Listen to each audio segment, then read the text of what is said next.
Olá, pessoal! No vídeo de hoje, a gente vai continuar estudando calor sensível e calor latente, só que agora a gente vai verificar os cálculos dessas duas formas de calor.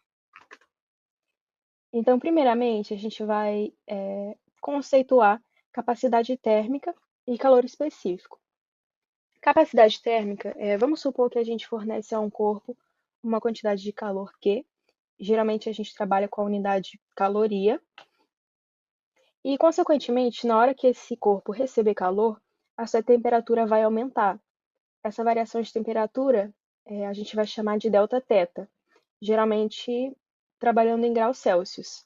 A capacidade térmica vai ser a razão entre essas duas grandezas. E como calor está em caloria e variação de temperatura em graus Celsius, a unidade da capacidade térmica vai ser caloria por grau Celsius. Ela indica a quantidade de calor que precisa receber ou ceder para que sua temperatura varie uma unidade, né? A temperatura desse corpo. Já o calor específico vai ser a capacidade térmica dividida pela massa do corpo.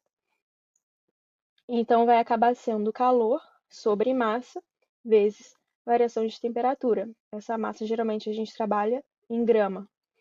A unidade do calor específico vai ser caloria sobre grama vezes graus Celsius. E vai indicar a quantidade de calor que a unidade de massa, cada unidade de massa do corpo precisa receber ou ceder para que sua temperatura varie uma unidade. Então, a única diferença entre capacidade térmica e calor específico é essa. Calor específico considera a massa do corpo. Aqui a gente tem um calor específico de algumas substâncias. Aqui tem várias substâncias, mas a mais comum da gente trabalhar é a água, que tem um calor específico de 1 caloria por grau Celsius, né? O que esse valor diz para a gente? A gente precisa de 1 caloria para aumentar a massa de 1 grama de água em 1 grau, para aumentar essa temperatura em 1 grau. Agora a gente entra no cálculo do calor sensível. E o cálculo do calor sensível nada mais é que é aquela fórmula do calor específico, onde a gente isola o quê? Vamos voltar ali rapidinho. Se a gente isolar o quê? Que a gente está interessado em saber essa quantidade de calor. É só passar o m e o delta teta multiplicando aqui. Vai ficar Q igual a mc delta teta, onde o delta teta é a variação de temperatura final menos temperatura inicial. Então, se a temperatura aumenta, se a temperatura final é maior do que a inicial, a gente vai ter um delta teta positivo, e, consequentemente, essa quantidade de calor vai ser positiva. Agora, se a temperatura final for menor, a gente vai ter um delta teta negativo e, consequentemente, um Q negativo, já que a massa e o calor específico são valores positivos. Aqui a gente tem uma ilustração que vai dizer o seguinte para a gente. Aqui na primeira situação, a gente tem um corpo de massa M.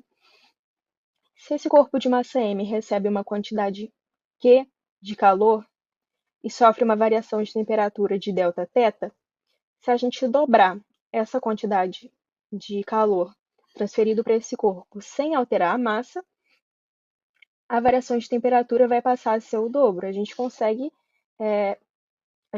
deduzir isso pela fórmula. Se a gente dobra a quantidade de calor mantendo a massa, certo? E o calor específico também não vai mudar, porque é a mesma substância. A variação de temperatura vai precisar ser o dobro. Agora, se a gente dobra essa massa, mantendo a variação de temperatura, a gente precisa fornecer uma quantidade de calor de 2Q. Então, quantidade de calor proporcional à massa, que também é proporcional à variação de temperatura. Agora a gente entra no cálculo do calor latente, representado pela letra L. Só para relembrar, calor latente está associado com mudança de estado físico. Então, é fornecido calor para um corpo e, consequentemente, ele muda de estado físico. Por exemplo, se a gente fornecer calor para um cubo de gelo, ele vai derreter, ele vai passar para o estado líquido. O calor envolvido nesse processo de mudança de estado é o calor latente, né? Diferente do calor sensível, que está relacionado com variação de temperatura. E como que a gente calcula o calor latente? Calor latente vai ser a razão entre a quantidade de calor que precisa ser fornecido para o corpo para que sofra uma mudança total de estado, dividido pela massa desse corpo. Essa divisão vai ser o calor latente. Só que geralmente a gente está interessado em saber a quantidade de calor fornecido para o corpo. Então, Q vai ser M vezes L, né? Passando o M aqui, multiplicando. Calor, a unidade continua sendo caloria, massa em grama e calor latente, como é a razão entre as duas coisas, cal por grama. E a gente pode dizer que o calor latente de fusão, solidificação, né, que é a passagem do estado líquido para o sólido, ou vice-versa, de uma substância, indica a quantidade de calor que cada unidade de massa precisa receber para que ocorra sua fusão ou ceder para que ocorra sua solidificação. Então, recebendo calor, fusão, né, do estado sólido para o líquido, cedendo do estado líquido para o sólido. O calor latente de vaporização e liquefação, ou seja, a passagem do estado líquido para o gasoso ou vice-versa, de uma substância, indica a quantidade de calor que cada unidade de massa precisa receber para que ocorra vaporização ou ceder para que ocorra sua liquefação. E aqui só uma errata em relação à última aula, eu tinha dito que a passagem do estado líquido para o sólido, né? Eu dei o exemplo do cubo de gelo, a água cedendo calor e se tornando gelo, eu tinha dito que o potencial de agregação aumentava nessa situação, mas a verdade é o contrário. Da passagem do estado líquido para o sólido, o potencial de agregação das partículas vai diminuir, na verdade, porque como as partículas estão mais agregadas no estado sólido, elas têm menos potencial para se agregarem. Faz sentido isso? Vamos seguir. Agora a gente vai olhar de uma forma mais particular para a fusão e para a solidificação. Na fusão, a gente vai trabalhar com um exemplo que é o seguinte. A gente tem gelo a menos 20 graus e o objetivo é, no final, a gente ter água a 40 graus.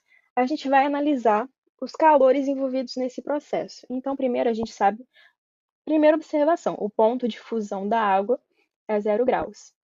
Então, da passagem do gelo a menos 20 graus para gelo a 0 graus, a gente sabe que o calor envolvido nesse processo é o calor relacionado à variação de temperatura, que é o calor sensível que esse gelo vai receber, a gente vai chamar de Q1.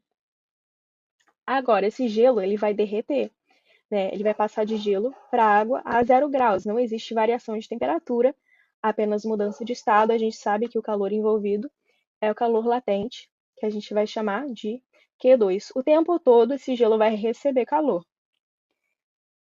Na terceira etapa, como o estado final é água a 40 graus e agora ela está a 0 graus, o calor envolvido nesse processo é o calor sensível, variação de temperatura, a gente vai chamar de Q3. E aqui só uma observação, nessa passagem com calor latente de gelo até água a 0 graus, durante o derretimento desse gelo, o sistema todo ele vai se encontrar na temperatura de 0 graus.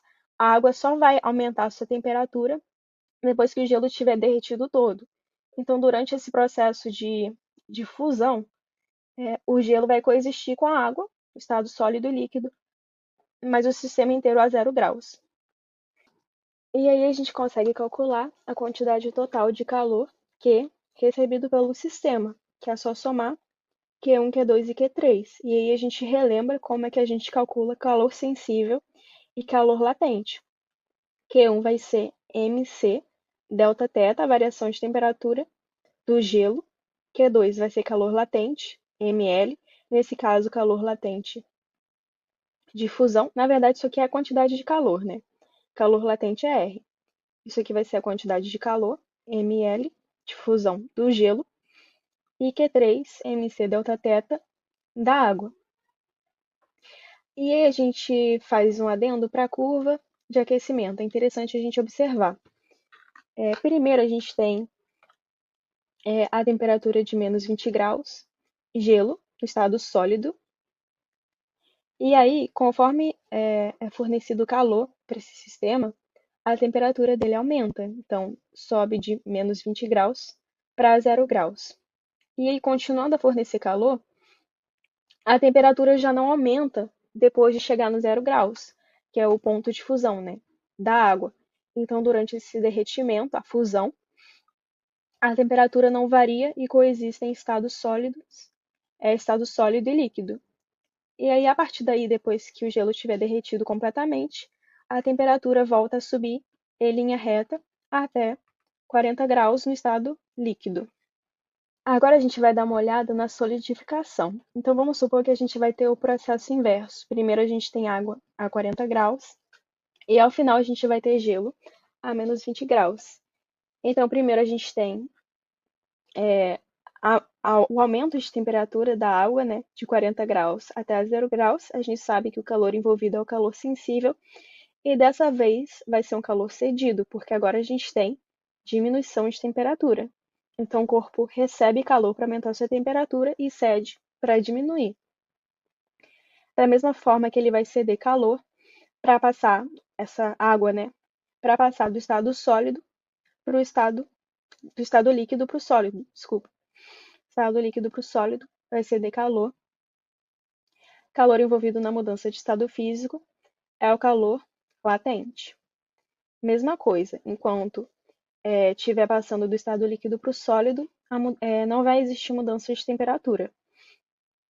Na etapa final, vai ceder um calor Q1 na passagem do gelo a 0 graus para gelo a menos 20 graus. Dessa vez tem mudança de temperatura, calor sensível. E aí, da mesma forma, a quantidade total de calor Q cedida ou retirada vai ser a soma dos três calores, Q3 mais Q2 mais Q1. Agora está na ordem inversa, né? Porque anteriormente era Q1, Q2 e Q3, só que os valores não vão mudar. Então, a gente só fez o processo inverso. Q3 mais Q2 mais Q1. Q3 continua sendo MC delta θ da água, variação de temperatura da água, mais a quantidade de calor latente. Dessa vez, o calor latente de solidificação da água, mais o calor sensível MC delta θ para o gelo. E aqui a gente vai ter uma curva de resfriamento inicialmente. Estado líquido a 40 graus, conforme essa substância cede calor, sua temperatura vai diminuir, estando inicialmente no estado líquido, e aí continuando a ceder calor. No momento que chegar ao 0 graus, né, que é o ponto de fusão, ou de solidificação, vai coexistir estado líquido com o sólido, e aí a partir do momento em que a água tiver passado totalmente para o estado sólido, a temperatura vai começar a diminuir até chegar a menos 20 graus. Bom, por hoje é isso, pessoal. Obrigada por terem assistido e até a próxima.